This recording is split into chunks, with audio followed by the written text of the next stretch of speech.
बिस्मिल्लाहिर्रहमानिर्रहीम।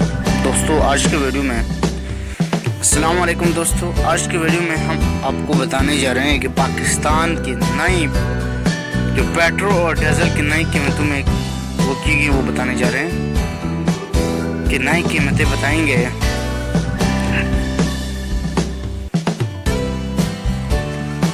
आज 25 मार्च 2020 को पंजाब में पेट्रोल कीमतें दर्ज झेल हैं।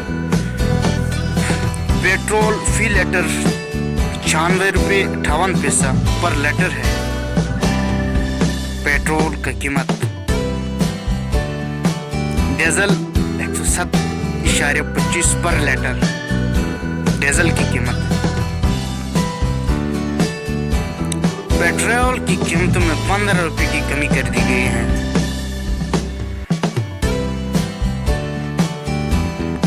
अगर आपको ये वीडियो पसंद आई तो लाइक करें और चैनल को सब्सक्राइब करें ताकि नई आने वाली वीडियो सबसे पहले आप देख सकें। वीडियो देखने का बहुत बहुत शुक्रिया।